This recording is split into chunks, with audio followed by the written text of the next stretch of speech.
Hoy es 28 de abril y en mi caso no podía ignorarlo y debo compartir por lo menos la angustia del recuerdo con nuestros oyentes. Todo el mundo sabe que 4 días antes del 24 había estallado aquí una insurrección de una fracción de militares pidiendo el regreso al poder del presidente que se había dado al pueblo, que era Juan Bosch, y que había sido derrocado 7 meses después de llegar.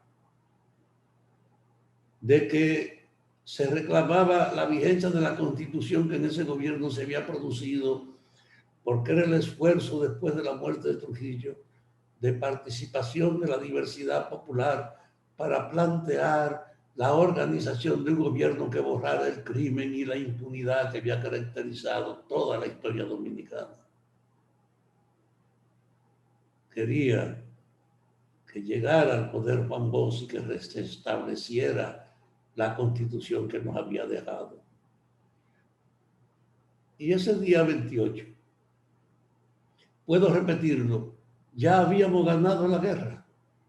Explotó el 24, se dieron confrontaciones el 25, el 26 y el 27 fue una batalla decisiva donde derrotamos al último reducto de la fuerza principal que soportaba el golpismo, que eran las tropas de San Isidro.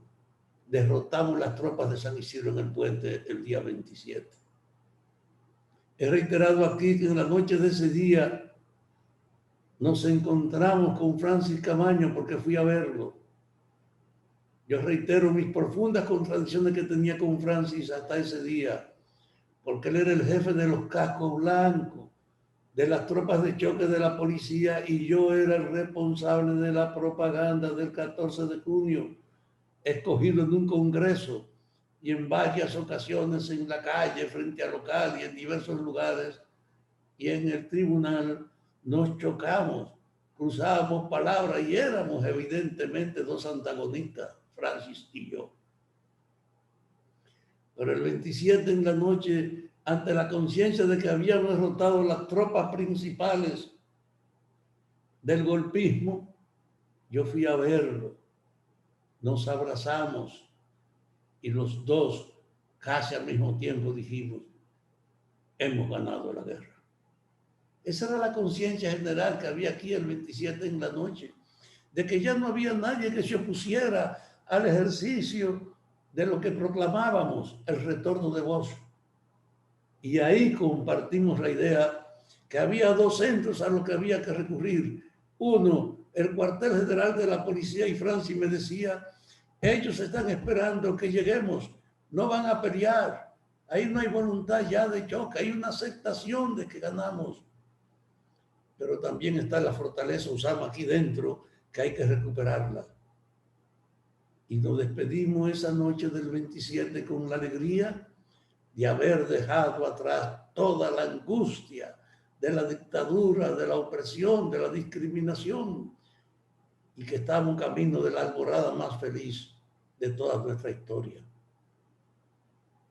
Eran las 10 de la mañana de un día como hoy, que también era miércoles de un día como hoy, cuando escuchamos por la radio la información de que 500 soldados de la infantería de Estados Unidos habían desembarcado en la República Dominicana para proteger el perímetro de la embajada ante el desorden y la anarquía que predominaba en la capital dominicana. Así se anunciaba la intervención militar de Estados Unidos en un conflicto que en el momento en que se anuncia ya había sido decidido. Señores, la repercusión de esa información de que Estados Unidos se metía en la lucha y desembarcaba tropas, produjo en el sector más conservador de lo que estaba en el frente, yo no quiero referirlo a partido por un problema de respeto a la memoria, a decir que ellos no iban a hacer una resistencia a una intervención de Estados Unidos porque la decisión norteamericana implicaba que eso había cambiado. Algunos compañeros, incluso vinculados a la izquierda, comenzaron a buscar dónde esconder las armas, porque daban por hecho que ese anuncio era el fin de aquel conflicto. Otros, con la amargura que representaba sentirse tratados de esa manera por Estados Unidos, se desbordaban en su ira, en maldiciones y repudio a aquella decisión. Y para valorar lo que significaba la conciencia de Francis Camaño, que el día anterior, el 27, cuando el embajador le dijo a él, después de haberle dicho a Peña Gómez y a Molina Ureña que se entregaran, que habían perdido antes de la batalla del puente, Francis, ahí cuando le pidieron que aceptara su derrota antes de esa batalla, él me lo contó a mí, se arremangó, mandó a la mierda al embajador y le dijo a los que estaban ahí a su lado, los que quieran morir con honor, que me acompañen al puente. Y él salió a morir con honor por la batalla del puente, que fue la batalla decisiva, porque ese día ganamos la guerra. Pues al otro día, cuando con ese antecedentes nosotros nos encontramos en esa situación, al otro día, Francis se encuentra conmigo después del anuncio del desembarco y me dice, hay que responder al desembarco con la toma de la fortaleza. El 28, cuando muchos estaban huyendo para quitarse el rastro del cuerpo o para tratar de evadir su responsabilidad, él fue al calor de esa situación a decirme que había que tomar la fortaleza que estaba en nuestro propio territorio. Y ese 28, mientras otros huían o trataban de evadirse, Francis fue capaz de dedicarse con nosotros a la preparación de una acción para el día siguiente, responder con dignidad a ese abuso del poder norteamericano. Cuento esto para que vean la naturaleza subjetiva ya, de qué tipo de transformación se había producido en el hijo de Fausto Camaño y en el jefe de los cascos blancos, que en 4 días se había transformado en ese baluarte del decoro, de no detenerse frente al poder inmenso de Estados Unidos, sino de abrir el camino para recibirlo con la dignidad que debíamos hacerlo, lo que no aceptábamos su intervención. Señores, la toma de la fortaleza nos dio la mayor cantidad de armas y la mayor cantidad de prisioneros de la policía. Y Francis fue siempre entonces el promotor de la actitud de que debíamos organizar la resistencia a Estados Unidos y no someternos. De que aunque ellos eran los más poderosos del mundo, la vergüenza también era portadora en una trinchera de un decoro y de una fuerza inderrotable que nosotros no podíamos aceptar de ninguna manera aquel hecho.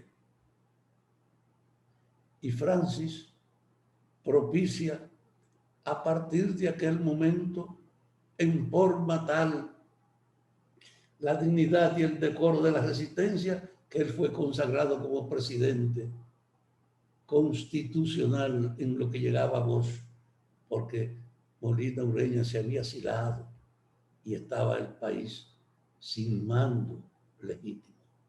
Y él asume ser el jefe político ya de la resistencia directa a Estados Unidos.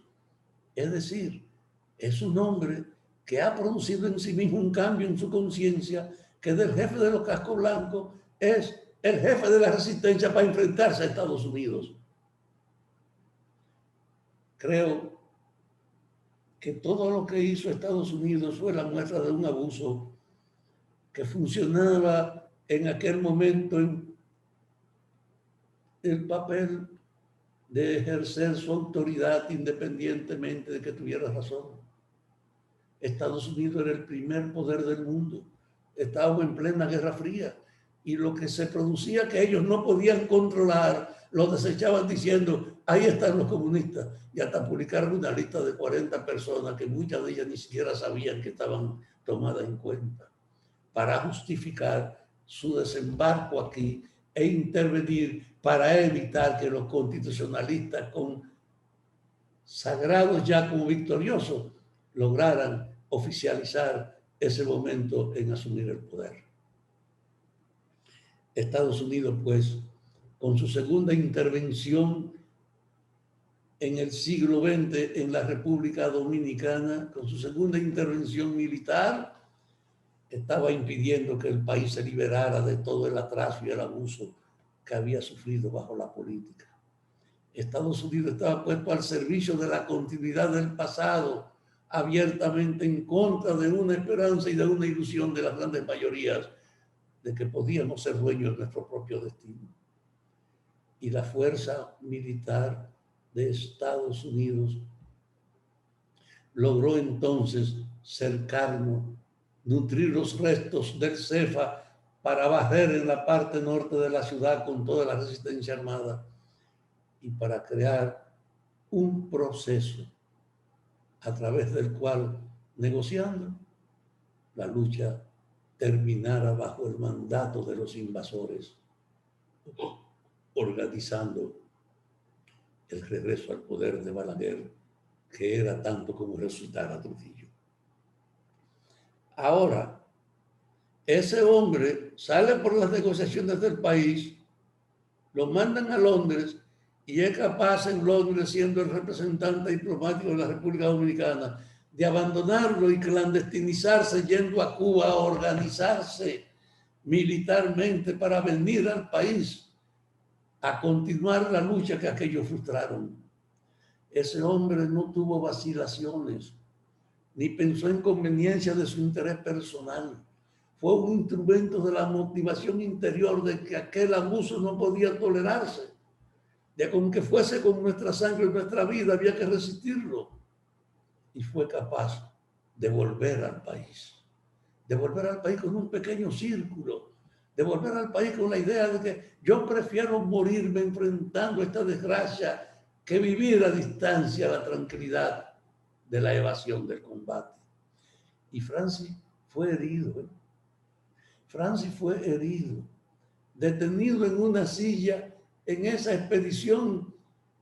Y entonces todo el Estado Mayor, con Jiménez y con Pérez y Pérez, fueron donde Balaguer a decirle, presidente, tenemos al León, al jefe detenido y está herido, es Francis Camaño. Y Balaguer le dijo con ese descaro que siempre le caracterizó, pero aquí no hay cárcel para ese hombre. Ajá, está bien, y se fueron. Entendieron que le estaban dando una orden de que los eliminaran y organizaron la muerte de Francis. Y ese hombre herido que casi no podía caminar fue capaz de ser tomado por el general Tejada por una mano y lanzada frente al espacio donde estaban ocultos los guardas que iban a dispararle para matarle. Y cuando él se siente en ese camino, dice, ¡viva la red! Y murió acribillado a balazo con un viva a la República que no pudo terminar. Es decir, hasta en el momento de su muerte tenía en primer lugar la dignidad y el decoro de la República. Francis, pues, fue un ejemplo insuperable del heroísmo y del respeto por los intereses de la patria de una persona. Ese gesto de hasta cómo morir con la voz de la República Dominicana, ese gesto de resistirse tranquilamente sin pedirle cacao a nadie, sin dar ninguna muestra de angustia ni de vacilación, se convirtió entonces en una bandera. Francis Camaño es la expresión más sólida de la lucha por la soberanía de este país. Es el líder moderno que resume también la tradición de nuestros héroes de ayer. pero es sobre todo un desafío para nuestras Fuerzas Armadas. En esas Fuerzas Armadas, donde se formaron todos los esbirros que vendieron la patria, que desconocieron la democracia, que acribillaron a miles de dominicanos con un comportamiento criminal. En esas Fuerzas Armadas donde ha operado también la corrupción, tiene que tener en Francis Camaño ahora una alerta y una bandera. Una bandera para saber que debe servir al pueblo, que deben estar al servicio del pueblo por encima de cualquier coyuntura o situación, que deben tener la voluntad de preferir morir a ser cómplices de las vagabunderías. Ahora que estamos obligados a rendir cuentas, y que tenemos un general de envergadura detenido bajo la acusación de que aprovechó su cargo para enriquecerse y para alimentar la corrupción.